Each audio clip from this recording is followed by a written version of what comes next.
let me give you my favorite people to pick on, the San Francisco Chronicle. They have a section of the paper called the People section that I call the White People section. Perhaps I don't comb them very carefully anymore, but I very rarely seen a black face in the White People section.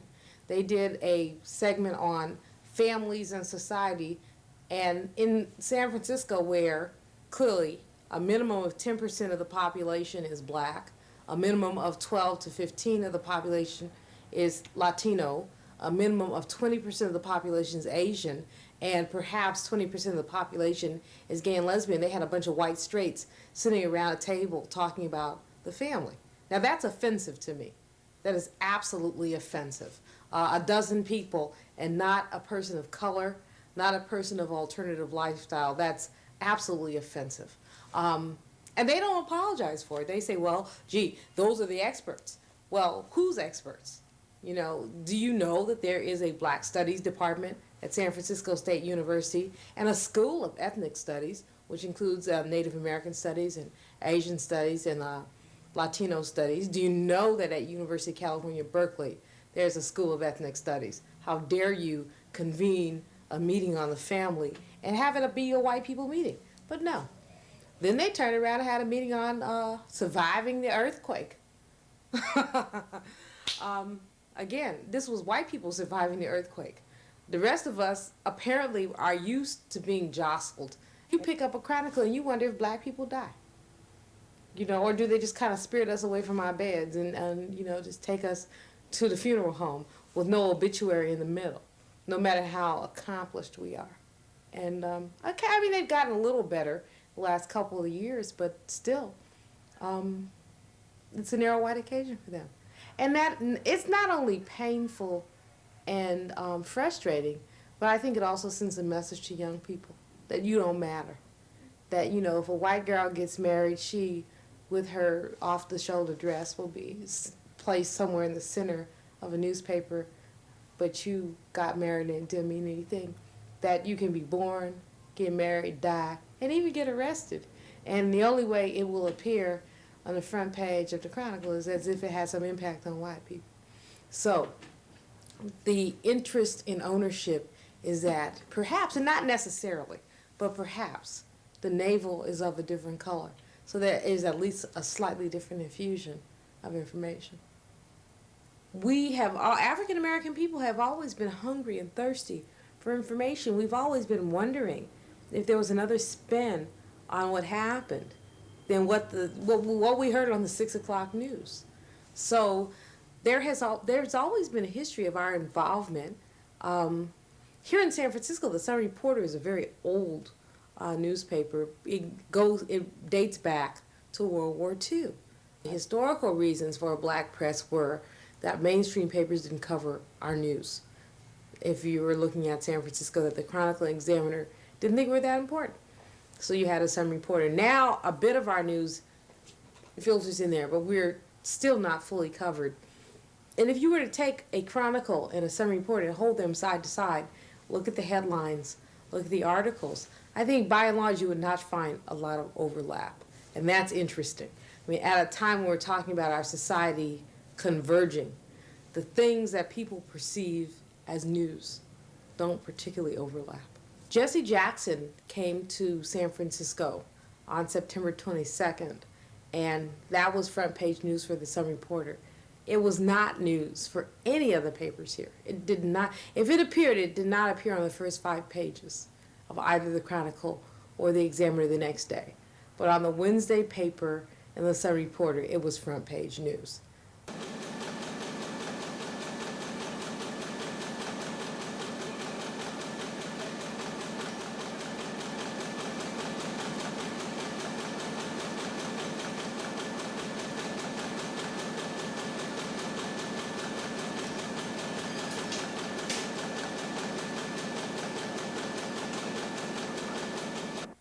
Generally, the black press has always been an advocate for the rights, the struggles, the progress of African Americans.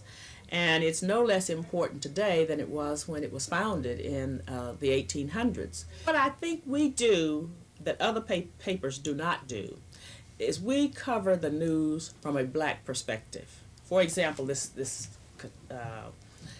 devastating fire in Oakland this past weekend.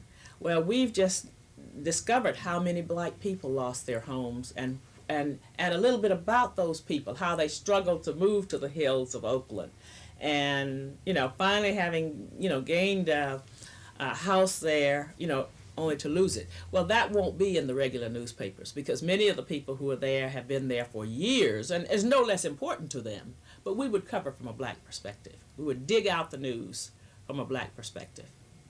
There is a decided difference in perspective when the owner and the publisher and the editor happen to be African American. For several reasons. They're more sensitive to the issues that are problematic. Two, they can advocate for certain positions that may be unpopular and wouldn't be touched by the daily newspapers. We find ourselves doing that all the time. We were very opposed to the Persian Gulf War for lots of reasons. And I think we were very much in the minority in that regard. Most of the papers thought it was a great thing, and let's go with it. And we said from the standpoint of the poor, the minorities who are fighting the wars, and when they come home, they can't even get a scholarship to go to school, they can't find a house, can't find a job. So we take some rather tough positions. And you can do that if you own the paper. We need as many avenues as possible to communicate to the people. I think it's very important to communicate to people and to be creditable and believable. Unfortunately, African Americans watch too much television, but if you're going to watch it, you ought to at least watch something that's relevant to you. In February of last year, the Federal Communications voted unanimously to take away one of the 3 licenses from KQED, the license for Channel 32, and to award it to Minority Television Project. A lot of people said when we were notified at the beginning of May that KQED was withdrawing its appeals and would turn Channel 32 off the air on August 30th. A lot of people said, gee, too bad, no one's ever been able to build a TV station that quickly. You'll never make it. The Federal Communications Commission said, we'll give you until August of 1993 to put the station on the air. Don't worry about trying to get it on this year.